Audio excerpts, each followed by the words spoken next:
Hello friends, welcome to খেল দুনিয়া। গতকাল উড়িষ্যা এফসির বিরুদ্ধে দুর্দান্ত জয় তুলে নিয়ে মোহনবাগান ফাইনালে পৌঁছে গেছে, তোমরা অলরেডি জেনেই গেছো। তো এবার মোহনবাগান সমর্থকদের জন্য কিন্তু আরও বেশ কয়েকটা ভালো খবর রয়েছে। সেটা হচ্ছে মোহনবাগান কিন্তু ফাইনাল ম্যাচ যুবভারতী ক্রীড়াঙ্গনেই খেলবে।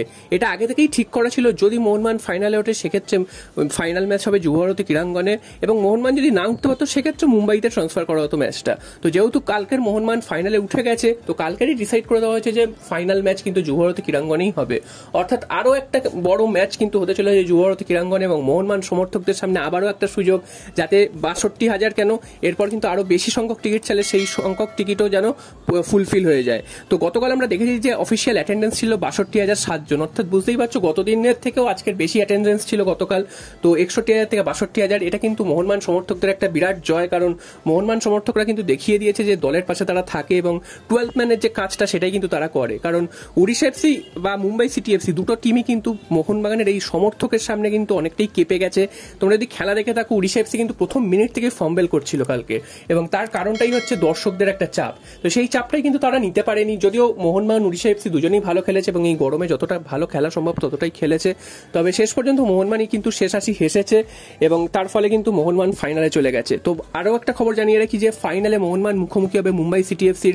মুম্বাই সিটি এফসির আজকে সেকেন্ড সেমিফাইনালে মুখোমুখি হয়েছিল এফসি গোয়ার্স। তো তারা কিন্তু 2-0 গোলের ব্যবধানে, অর্থাৎ এগ্রিগেটে 5-2 গোলের ব্যবধানে এফসি গোয়াকে হারিয়ে তারাও কিন্তু ফাইনালে পৌঁছে গেছে। তো আরও একবার ফাইনালে কিন্তু মোহনবাগানের সাথে মুম্বাইয়ের দেখা হবে, যেটা কিন্তু 2 সপ্তাহ আগেই হয়েছিল লিগ শিল্ডের নির্ধারণ ম্যাচে। তো দেখতে গেলে আবার কিন্তু একটা রিপিট ম্যাচ হতে চলেছে মুম্বাইয়ের সাথে। তো সেটাও কিন্তু মোহনবাগানের জন্য একটা গুরুত্বপূর্ণ ম্যাচ, কারণ এই ম্যাচটাও কিন্তু মোহনবাগান যদি জিততে পারে সেক্ষেত্রে কিন্তু ত্রিমুকুট জয়ের হাতছানি মোহনবাগানের সামনে রয়েছে। তো বুঝতেই পারছো এই ম্যাচটা কিন্তু মোহনবাগানের জন্য খুবই গুরুত্বপূর্ণ হতে চলেছে।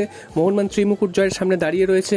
এবার চলে আসি মোহনবাগানের কোন কোন প্লেয়ার অ্যাভেলেবেল থাকবে না ফাইনাল ম্যাচে। আরমান্দো সাদিকু, তিনি উড়িষ্যা এফসির সাথে প্রথম লেগের সেমিফাইনালে তিনি কিন্তু রেড কার্ড দেখেছিলেন, এবং যা খবর তাতে তিনি কিন্তু ফাইনাল ম্যাচে অ্যাভেলেবেল থাকবেন না। তার এক ম্যাচ তো সাসপেন্ড তিনি ছিলেনই, তার জন্য আগের ম্যাচেই ছিলেন না তিনি। তো যেটা জানা যাচ্ছে তাকে 3 ম্যাচের জন্য সাসপেন্ড করেছে, এবং সেই জন্য কিন্তু তিনি ফাইনাল ম্যাচেও থাকবে না। তো আরমান্দো সাদিকুকে মোহনবাগান পাবে না ফাইনাল ম্যাচে। যদিও আরমান্দো সাদিকু না থাকলেও মোহনবাগানের যে খুব একটা সমস্যা হবে তা কিন্তু একদমই নয়। সেটা গতকালই দেখেছো, মোহনবাগানের একাধিক প্লেয়ার রয়েছে সেই জায়গাগুলো ফুলফিল করে দেওয়ার জন্য, এবং সাহাল আব্দুল সামাদ তিনি কিন্তু মাঝমাঠে ফিরেছেন এবং ফিরে এসেই গোল করেছেন। সেটাও কিন্তু একটা দারুণ ব্যাপার। সাহাল আব্দুল সামাদ অনেকদিন পর মাঝমাঠে ফিরলেন এবং এসেই গোল করেছে। তো সব মিলিয়ে মোহনবাগানের কিন্তু এই মুহূর্তে অনেকটাই ভালো পজিশনে রয়েছে, এবং মুম্বাই সিটি এফসিও কিন্তু 2-3 জন প্লেয়ারকে পাবে না ফাইনালে, কারণ এই আজকের ম্যাচে কিন্তু তারা কিন্তু কয়েকটা কার্ড দেখেছে, যে কারণে তারা কিন্তু 2-3 জন প্লেয়ারকে, গুরুত্বপূর্ণ বিদেশি প্লেয়ার তাদেরকে কিন্তু মুম্বাই সিটি এফসি ফাইনাল ম্যাচে পাবে না। তো সেটাও কিন্তু মোহনবাগানের জন্য অ্যাডভান্টেজ, যদিও মাঠের লড়াই মাঠেই হবে, কোন প্লেয়ার থাকলো কি থাকলো না সেটা বড় ব্যাপার নয়। তো এতগুলো কিন্তু সুখবর রয়েছে, এবং দেখা যাক ফাইনাল ম্যাচে মোহনবাগান আবার সেই একই রকম সমর্থক সামনে আবার ট্রফি জিততে পারে কিনা।